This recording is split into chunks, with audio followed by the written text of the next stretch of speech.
Fala galerinha do bem, como é que vocês estão? Tudo na paz do Senhor Jesus Cristo? Tudo tranquilo?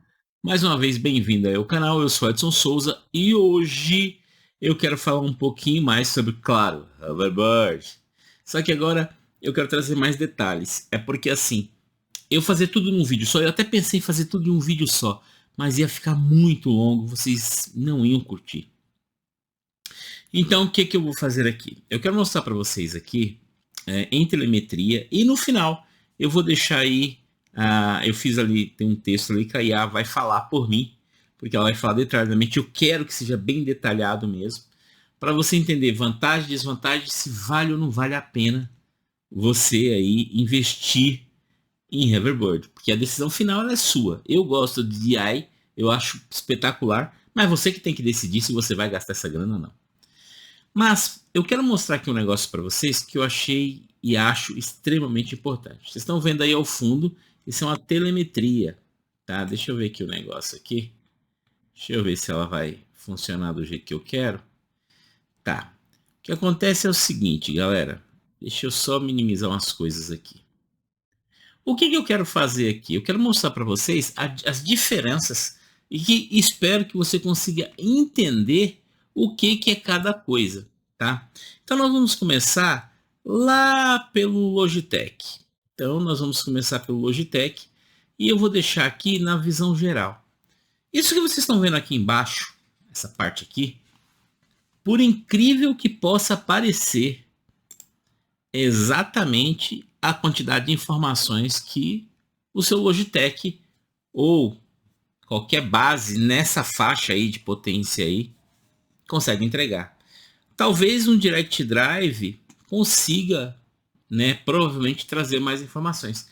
Mas eu quero que você observe algumas coisas aqui que são importantes aqui eu mostrar para você. Veja, olhando aqui na telemetria, isso aqui é muito importante, porque isso aqui significa a média de usabilidade em porcentagem do torque da base. Se isso aqui é um Logitech e eu estou usando em uma volta, na média, 83%, significa que eu estou usando o tempo todo o extremo dessa base. A questão é que cada ponto aqui eu senti algo, aqui eu não senti nada. Alguma coisinha aqui. Isso aqui são os picos. Quando você dá uma pancada numa zebra, quando você pega alguma coisa que você sente que brrr, brrr. Aqui um pouquinho de coisas e aqui em algum momento mais suave que você sentiu. Na verdade, a gente está falando de uma base extremamente limitada, né? Isso é um piloto buscando aí uma condição em que ele precisa desse recurso, precisa que o equipamento entregue um recurso para ele para facilitar o desempenho dele na pista. E esse equipamento não consegue entregar isso. Para um casual, para alguém brincar, como eu já falei, possa ser que seja tranquilo. Nesse caso aqui é complicado. Mas também o oposto disso, o extremo disso, o outro lado disso também é complicado. Quando você olha, por exemplo, uma base como essa aqui, isso é uma base de 25 Nm. O aproveitamento de 9% em média é muito pouco, né? Por que é pouco? Entenda, a questão não é o quão forte é a base, mas o quão detalhe ela consegue me entregar. Detalhe de zebra? Não. Grip, torção, resposta, tempo de retorno. Quando você está competindo, você procura por isso, você necessita dessas informações. Se esse aqui eu tenho equipamento para me dar essas informações, por que não utilizá-la? Veja, ele está usando muito menos de recurso da base e está sentindo bastante coisa. Veja, cada ponto aqui ele está sentindo tudo. Aí você vai falar assim, pô, mas se eu pegar lá o Logitech também e eu reduzir a força dele, ou eu colocar, eu vou sentir. Na verdade, não é bem assim, porque se isso fosse verdade, quem anda com esses equipamentos vai falar, poxa, do nada meu carro rodou. Nossa, eu estava olhando, do nada eu fui tentar, não deu para recuperar. Não, você não vai continuar sentindo, porque o sentir é muito mais do que só a zebra, um buraco, um muro. É sentir possibilidade de correção, possibilidade de uma curva mais rápida e principalmente eu estou sentindo o grip. Isso aí é essencial. E aí nós temos aqui, por exemplo, vamos aqui ver uma outra situação. Nessa situação aqui, deixa eu ver aqui.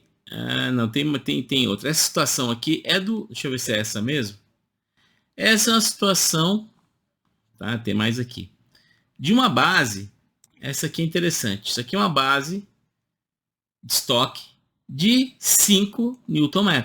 Ok? Você vê que ela tem bastantes percepções.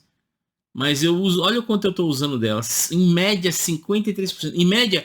Eu uso metade da base, metade do que ela tem de disponibilidade, de porcentagem, para eu ter um resultado interessante. Que resultado esse piloto está procurando? Percepção, detalhe, tempo de resposta, que é sempre o que você vai procurar. Então, é uma base de 5, e isso aqui, para ela, é muito. Por quê? Você está usando o tempo todo mais de 50% dessa base. Certamente você vai ter algum problema com ela. E por incrível que pareça, ela não vai conseguir entregar aquele objetivo que você quer, porque não é esse o objetivo. É o equipamento que o objetivo dele não é esse. Entenda, eu quero um equipamento desse para eu me divertir, para eu curtir. Cara, perfeito. Eu quero um equipamento desse para busca de uma fidelidade de force feedback. Não, não tem como. Porque o equipamento não tem como. Não confundam, gente, torque com força. Porque torque é o que você vai dar na base, é o que você vai suportar ali para você conseguir pôr o carro onde você quer. No final das contas, de uma forma bem direta, para você usar um direct drive ou qualquer volante, polir correr, seja o que for, no simulador, você não precisa impor força, como na vida real. Na vida real, você tem que forçar e virar para dizer para o carro onde ele vai. Se você perder essa função, você vai virar o volante e o carro não vai para lugar nenhum. No AV, no virtual, se o encoder está lá, você pode ligar o force feedback que você coloca o carro onde você quiser. É que você vai perder a imersão e a possibilidade de facilitar a tua condução, ok? E eu vou mostrar agora mais um cenário. Agora esse cenário aqui é do Hoverbird, tá? Esse aqui é do Hoverbird, ok? É do próprio motor Hoverbird. Bem similar, se você parar para ver as ondas, ele é bem similar ao de 5 que eu mostrei. Só que olha quanto eu uso. Eu uso abaixo de 50%. Eu tenho uma eficiência e uma eficácia nessa condição mais interessante. Mas não é porque essa base é muito mais poderosa. Pelo contrário, eu tenho uma base com muito mais fôlego, né, aberto ali, e eu estou utilizando com uma margem. Porque veja, se eu olhar aqui em cima, por exemplo, a força máxima está em 30. Se eu voltar naquela base de 5, por exemplo, você vai perceber que ela está em menos. Ela tem menos força. E já está no limite. E aí você vai ver, por exemplo, uma outra condição que é, eu peguei a minha base de FF, a minha base de 20, trouxe para casa do Hoverbird, eu tenho a mesma proporção de uso, eu tenho exatamente as mesmas condições. Porém, se eu sobrepor, se eu colocar as imagens, você vai ver que no caso da minha, as ondas são um pouco mais suaves. Olha, eu vou aplicar a branca aqui, ó. Tá vendo como elas são mais longas, são mais distorcidas em relação à roxa? Por quê? Porque aí entra a característica do motor. Mas eu estou exatamente na mesma condição que a base do Hoverbird. Como eu disse no último vídeo que saiu, é uma base que eu vou usar na casa de 6, 5, 6, 7, 8. O que eu usei aqui para teste é o extremo, porque ela já vai chegar num ponto de limite. Então, se eu usar ela ali em 6, 7, eu vou ter uma condução bastante interessante e ela não vai ferver, tá? Então, essa é uma condição que eu impus para poder utilizar essa base. Turma, esse é o vídeo de hoje. A próxima parte aí que vai passar, você vai ver algumas imagens, né? E dizendo vantagens e desvantagens. E depois eu quero trazer um vídeo E aí nesse vídeo próximo que eu vou trazer, eu quero mostrar as fadigas. Vocês vão ver nos vídeos aí, tá? Vocês vão ver que houve coisas que romperam, coisas que deram estragada, mas eu quero explicar o porquê que aquilo aconteceu, tá?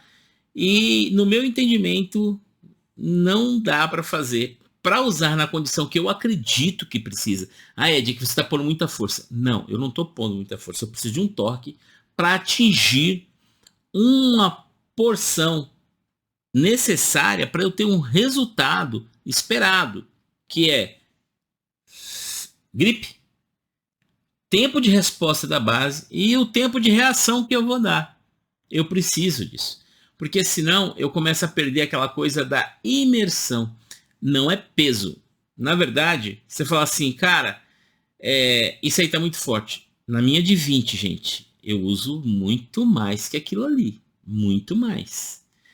E para treinar é mais ainda. Pô, em média, na minha base de 20, eu uso ela livre, solta para usar a proporção que ela precisa, né? Então, acredite, não dá para usar tudo dela porque é um absurdo. Eu não tenho condições de usar, mas é bem mais forte que o meu Hoverbird consegue fazer aqui, sem sombra de dúvida.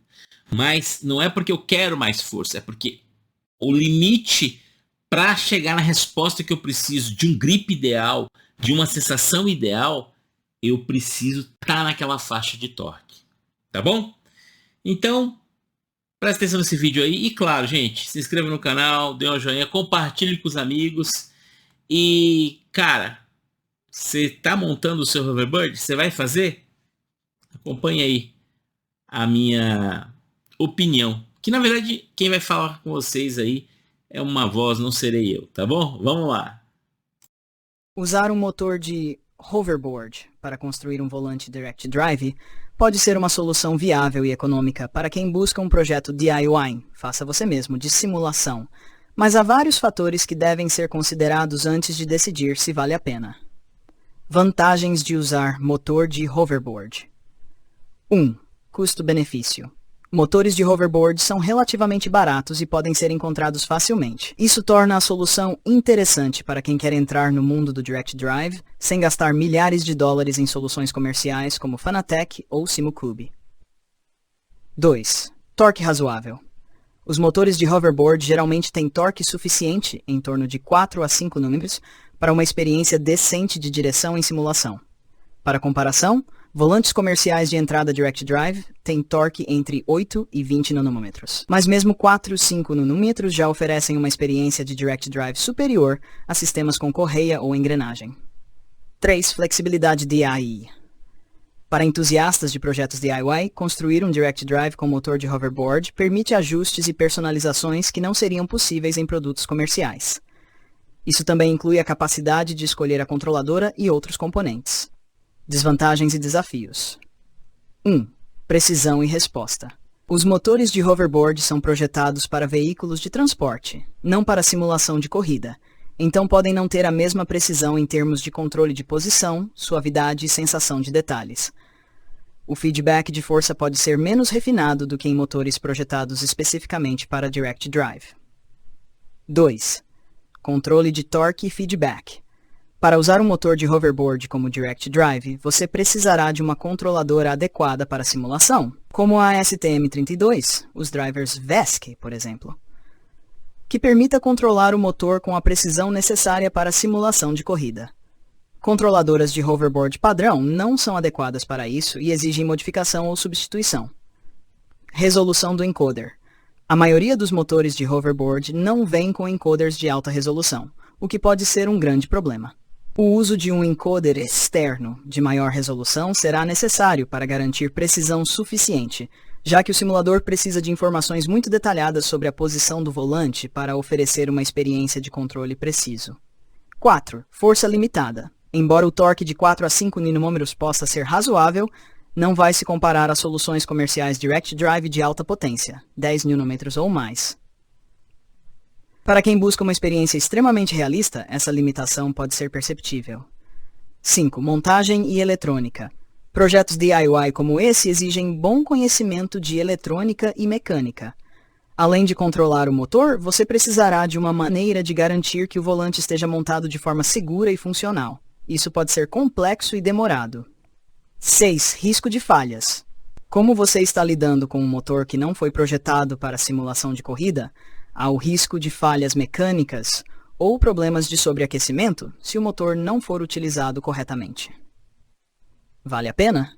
Se você está disposto a investir tempo em um projeto DIY, tem conhecimento técnico ou está disposto a aprender, usar um motor de hoverboard para criar um volante Direct Drive pode ser uma experiência interessante e divertida. Você terá a chance de construir algo customizado e possivelmente economizar dinheiro em comparação com soluções prontas. No entanto, se você busca a melhor performance possível ou não tem experiência com eletrônica e mecânica, pode ser mais vantajoso comprar uma solução Direct Drive comercial, mesmo que o investimento inicial seja maior. Essas soluções já são projetadas para fornecer precisão, durabilidade e compatibilidade com os simuladores sem os riscos e desafios de um projeto DIY. Resumindo, sim, é possível e viável, mas depende muito de sua disposição para lidar com os desafios de um projeto customizado e suas expectativas quanto ao desempenho final.